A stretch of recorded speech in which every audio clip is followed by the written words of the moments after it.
सब संत चले गए, भगवान तुरंत पहुंचा लिया है, पूरे फर्श को मार्जन कर दिया, सब बिल्कुल सारी दरी वरी समेट करके रख दी, सब पत्तल आदि सबको व्यवस्थित कराए, सारे बर्तन मांज करके धर दिए, सब बिल्कुल व्यवस्थित करके और आकर के ठाकुर जी सामने बैठ गए। मैया अब सेवा हमारी तो पूर्ण हो गई, अब हमारी पेट पूजा करो, अब आप लगो रसोई में, हमारे लिए बनाओ।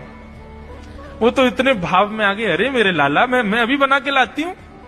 सुंदर सुंदर सब्जी बनाई, सुंदर रोटी बनाई, सुंदर खीर बनाई, थोड़ी थोड़ी एक एक दोना, दो दोना मान लो सब्जी बनाई, दो दोना खीर बना दी, 10-5 पूड़ी बना दी, ठाकुर जी की बढ़िया थाली लगाई, थाली लगा करके सामने धर दी। अंतर्यामी भगवान बैठ गए, प्रेम से पाने लगे, बातें जाए महाराज, वो तो खाते जाए, खीर उठा करके पी जाए, सब्जी उठा के पी जाए, और लाओ मैया भूख लगी है जल्दी लाओ।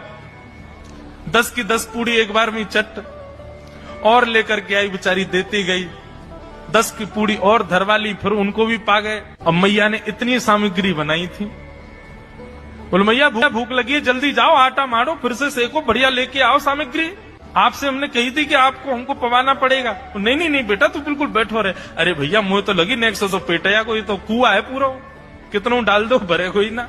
महाराज आटा मारते मारते शाम हो गई, शाम तक ठाकुर जी पाते ही रहे, खूब पेट भर के पाया महाराज, एक आसन पर अखंड 4 घंटा बैठ करके भोजन किया। और भोजन करने के बाद ठाकुर जी बोले ठीक है सेठ जी अब आओ, लाओ तेल ले आओ, आपकी नक मालिश कर दूं, आपकी नक सेवा कर दूं, आप थक गए होंगे। त्रिलोचन में नहीं इसकी नहीं क्यों नहीं है, तेल लेकर के उनकी मालिश भी कर दें। इस प्रकार चले। त्रिलोचन जी की पत्नी बेचारी पहले दिन तो कुछ नहीं बोली, दूसरे दिन भी कुछ नहीं बोली, तीसरे दिन उसके मन में आया, बोले ये क्या कर लिया हमने, सुबह जितना भोजन बनना चाहिए उतना तो ये अकेला ही पाता है, सुबह संतों का ये बना देता, पर शाम को इसके लिए जितना बनता वो संतों के बराबर ही बैठता है पूरा। त्रिलोचन जी कहते नहीं तुमको याद नहीं उसने कहा था कभी कहना नहीं है ऐसा। बोले हाँ नहीं मैं ध्यान रखूंगी, नहीं कहना है। लेकिन अंतर्यामी भगवान तो खूब